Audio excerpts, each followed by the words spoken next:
Sitting Bull and the Sioux.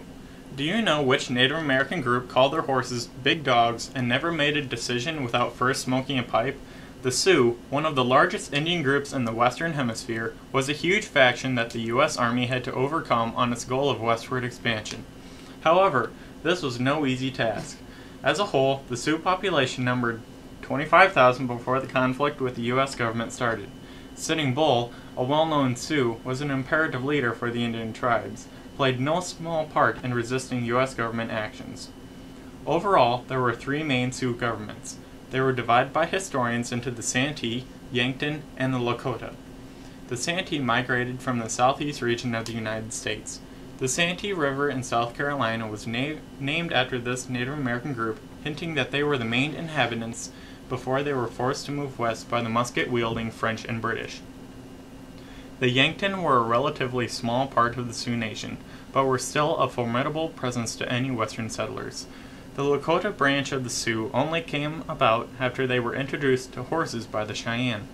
Becoming expert archers from horseback, they quickly dominated the northern Great Plains. Sitting Bull was born in 1831 near the Grand River in present-day South Dakota. His father, Sitting Bull, and mother, her Holy Door, nicknamed him Humkensky, meaning slow. He joined his first war party at age 14 against the Crow. During battle, he was recognized for his fearlessness and strength. From 1863 to 1868, the U.S. Army created problems by invading Sioux land and damaging the economy by trading large amounts of manufactured goods into the fragile corn and buffalo Indian economy. Around 1867, Sitting Bull became the first principal chief of the entire Sioux Nation. Shortly afterwards, peace was made with the U.S. government. Sitting Bull, along with many other Native American leaders, were invited to Fort Laramie to sign a treaty promising the Black Hills would forever remain in Sioux possession. Sitting Bull was one of the few leaders that refused to attend the signing. In the mid-1870s, a gold strike was made in the Black Hills. By 1875, more than 1,000 prospectors were camping within the Black Hills trying to strike it rich. The U.S. government's action was to order Sioux to their reservations, and any that were not out of Black Hills territory by January 31, 1876, were considered hostile and could be shot on sight. Sitting Bull and the rest of the Sioux Nation quickly realized it could not stand up against the U.S. Army alone. They were joined by the Cheyenne and Arapaho, and forced the U.S. to retreat at the Battle of the Rosebud. They set up camp at Little Bighorn, where Sitting Bull performed a religious ritual called the Sundance. The Sundance was a type of self-torture with a loss of consciousness. When he was able to talk afterwards, he spoke of visions of soldiers falling from the sky. This proved to be true, as on June 25th, Lieutenant Colonel George Armstrong Custer led his last charge against a formidable Indian camp.